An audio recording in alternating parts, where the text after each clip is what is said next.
It's safe to say that every team in the NFL is looking at the best case scenario and the worst case scenario that could happen to them in the 2023 NFL draft. And I truly believe the Tennessee Titans are no different. They're no different because I really feel like they're going to be in a spot where you got to help out the offensive line, maybe trade up for a future signal caller. We don't know yet, but overall, the Tennessee Titans are going to be making some plays. They're going to be really making this roster a lot better. And so today, as we go through the dream draft scenarios for the Tennessee Titans, there's a couple of different things you got to be able to look over and make sure that we do know about. And when we show you both sides, hey, what's the best thing that can happen and the worst, unfortunately. So we're going to go ahead and show you the transition here at 11. Sorry, we're doing the rest of these videos today. So we're going to go ahead and enter the draft. Again, this isn't a mock draft. We just want to show both sides of what could happen, what we want to happen, and then also like a worst case scenario. So right at the, again, I've been saying this for every single video, and you guys are probably tired of me saying it, but overall, it really depends on where the four quarterbacks go. Like, if let's be real, like the top four picks, we know that the Texans and Cardinals have both expressed interest in trading down, but also, again, this is smokescreen season. You know, there's been rumors about multiple teams trading up. That's just the type of year it is, or the time of year it is, excuse me. Now, for the Titans, I would honestly say that if they're not going to go after a quarterback, the best case scenario for them would honestly be something like, actually, this is, if Jackson Smith and Jigba and Quentin Johnson are both off the board, that's tough. Don't necessarily like that. And there's a lot of teams that are saying JSN is the only wide receiver in this class they consider a first-round talent. So if you're in this particular spot, if you're the Titans, it's kind of rough because there's really no players here.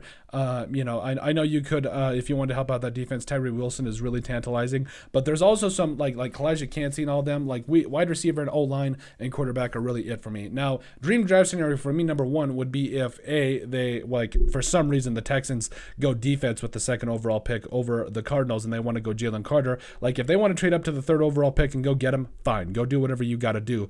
You do you, boo. But at the end of the day, you do have to really solve some of this other issues you do have along the offensive line and wide receiver. So if they wanted to trade down and get an absolute haul, maybe get back up, into, I want to say it's like the fourth round, fifth round, kind of be able to get back into there, it would make a lot of sense. Maybe get some more picks and stabs at this thing.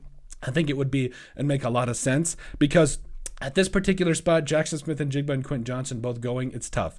Now, I really feel like the Eagles are going to have themselves a hard time at 10 here because they're going to have a lot of choices trading up, sticking and picking, whether it's Quentin Johnston, Bijan Robinson, Kalijah Kancey makes a lot of sense to them. So for the Tennessee Titans, the dream draft scenario for me is Peter Skoronski falling to you because, again, I don't think he goes to the Lions here at 6. Don't think it happens because their offensive line is just stacked. So Peter Skoronski, one of the big receivers in Jackson Smith and Jigba or Quentin Johnson falling to you, which would make a lot of sense. Or if you want to go Paris Johnson Jr., Anton Harrison, or any of these tackles that you want to go with, that would be absolutely fine with me as well too, or even Broderick Jones, whoever it is. So the dream draft scenario, they're in line to get one of the tackles that they want. But I really still feel like if any of those spots do come, whether it's a quarterback, they want to go get them, or the wide receivers in this draft, if they want to go get one of them, they can. But overall, the Titans, I mean, the clock's ticking on some of this. Yes, they've been pretty good over the last couple of years. Mike Vrabel has them in a pretty good spot. But, do you want to make that play for that quarterback? Do you want to go ahead and make that big splash? I don't know what we have yet to see. But there's a lot of things that could happen for the Titans. I think they really got to worry about that offensive line as well as the wide receiver room to help out Treylon Burks and everybody and see how this whole thing fits. But that is it. That is our dream draft scenarios for the Tennessee Titans. Let us know what you guys think. Make sure you guys like and subscribe down below. Leave a like and a comment. It helps people find the show. We greatly appreciate all the support we've gotten from you guys. You guys are all truthfully awesome. We love every single one of you. Down in the description below, you'll find all of our social media platforms. So give us a like and a follow there. Also, remember to give us a listen and sub on iTunes.